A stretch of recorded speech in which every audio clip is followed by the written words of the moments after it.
We made it. This is the last video. Thank you very much for watching. If you've watched all of them, then well done. You get a gold star. And as a reward, a picture of this cat.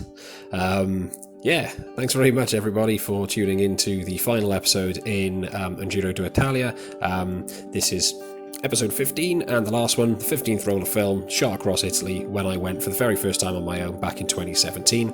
This, I believe, is Massimo at BommCameras' cat. Because I'm pretty sure I was in his house when I took this photograph, and I'm sure that's one of his cats. Either that, or it's just a random cat that came to say hello while we were having lunch. Massimo is a lovely guy, by the way. I literally have met him once, and he invited me to his house. He cooked me lunch. We went out and took some photographs, which is what we're going to be looking at now. He is a really, really nice dude. Seriously, if you want to get like a large format camera that's beautifully made, we're talking like, you know, handcrafted out of wood, and like BommCameras, that's his thing, and they're amazing. I cannot stress that enough. They're expensive for a reason, put it that way. But yeah, anyway, enough of that. Here's his cat. Isn't that a nice cat? That's I think dust and stuff on the window rather than on my lens, by the way. But yeah, there we go. First image. It's of a lovely cat. So yeah, we went out for a drive. Massimo took me to this sort of abandoned like farm or something. It looks really, really cool, doesn't it? I don't know if it is abandoned or not. I mean, I don't think anybody lives there, but I mean, the sides of that look like they're ploughed, like someone might be planting something. But yeah, there was no one there, so we just had a wander around the grounds and had a look at these kind of things. I mean, this is a really, really cool, interesting looking building, isn't it? I love the symmetry on the thing. Slightly annoyed that I'm off centre, so that the lines that lead through don't lead directly to the front of the building, but hey ho, there we go. Otherwise, quite a nice image, I think. A little bit different as well. Now this is one of the images that I'm particularly proud of. It's a very, very interesting shaped building. This isn't kind of like weird stuff with how I've taken the photograph or anything. The building is genuinely like some sort of odd bit of a triangular shape, but not quite a triangular shape. It's very strange, very, very strange. And again, abandoned. You could kind of get into there. It wasn't locked or anything. You could kind of get in there. There's nothing in there. It's just, you know, an empty old building of some kind. But really cool, isn't it? This is one of the images that made it into the zine I made of all the pictures. Mainly because I just thought it was so different and quite interesting looking. And also, I think I've got it spot on with how I've taken this. You know, the image is central. You've got this, you know, you've got the exposure on the one side of the building with the light hitting it. You've got the shadow in the other side. You've got some nice clouds in the background. Beautiful, beautiful sunny day. Yeah, I think this one is spot on. Not quite sure what this is. I think I just wanted to take a picture of the Lazio countryside. I think awful lot of sky that I've taken here. I'm guessing there was something in the way, and I just thought the best way to avoid that, rather than move and walk, was just to aim upwards. So yeah, what we've got here is a picture of the sky. If there wasn't those clouds in the centre of the image, I'd say that this was awful, but I think that does actually add something to it. It's a very, very negative space image, isn't it? There's nothing really going on, but it's quite nice. I think it's a quite nice example of just a sunny day in central Italy. Another image of that weird shaped cool building. This one isn't anywhere near as good. I don't know what I was trying to do here. I'm assuming again, as you can see from it, trying to use the negative space and everything, rule of thirds and all that kind of standard stuff, but it hasn't worked at all. The building, because I've taken it from this angle, we've got mostly the underexposed side of the building in, rather than the bit that's in light. And I've sort of cut off a lot of where the trees are in the bottom, so it looks a bit crap. If I'd taken it looking a bit further up and got rid of those trees, maybe we'd have something a little bit interesting, but it's not actually that interesting in the first instance anyway. The first image of this building is far better, in my opinion. This is a well. What more can I say? It's nicely centered. It's, I guess, an interesting sort of thing. I mean, it's not often that you stumble across an old well when you're out and about with your camera taking pictures. But that's about it, isn't it? That's about it. Another image just of that building itself. That's Massimo himself, just having a look inside to take a photograph. He was shooting with a Nikon F3, by the way, in case anybody is wondering what he's holding in his hand there.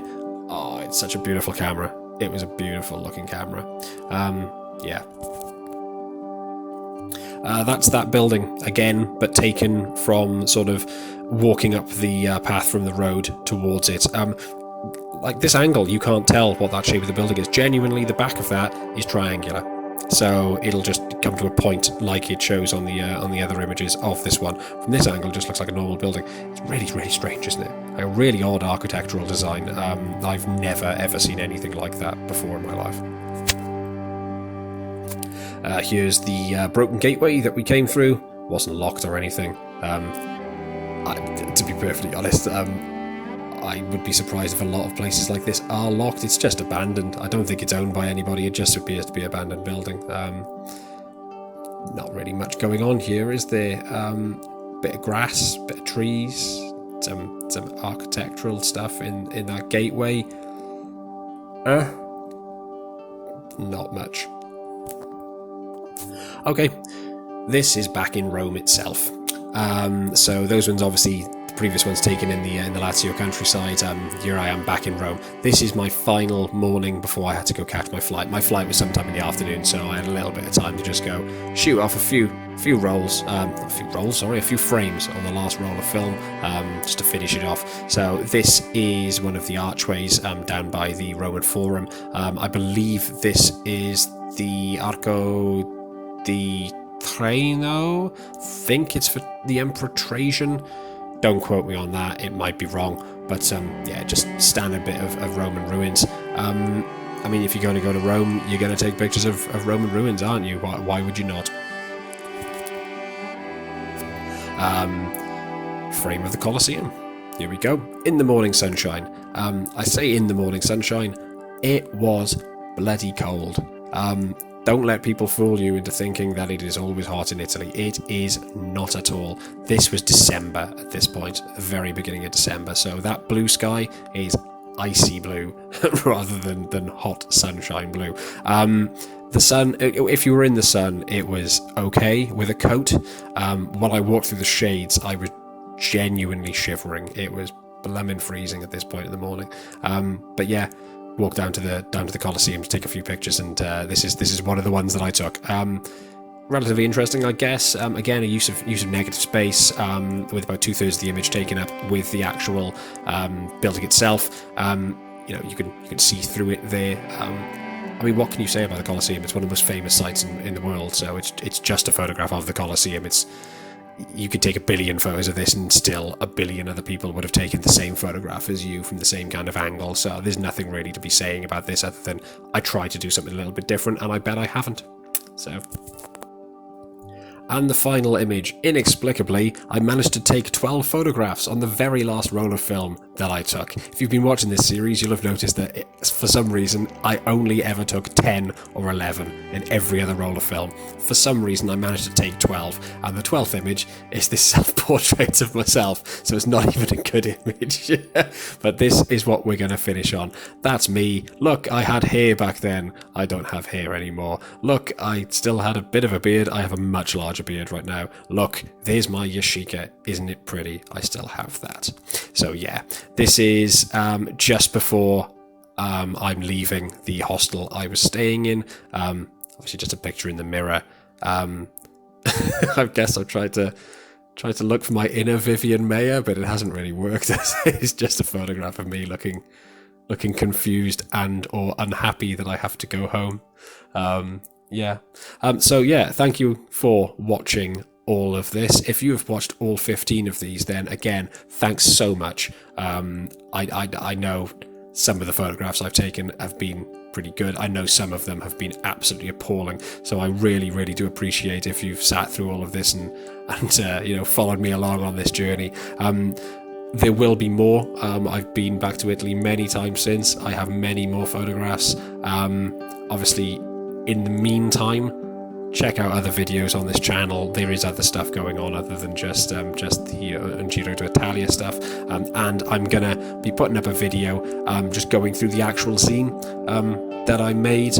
It's not going to be very long, it's literally a flip through, but if you like any of the images you've seen and you want to, you know, own a little book that I made of them, go check out my Etsy store or my website, which is the 6millionpman.co.uk. They're for sale on there, and you know, you can own a copy of it. Again, as always, thank you very much for watching, and you know, hope to see you again soon.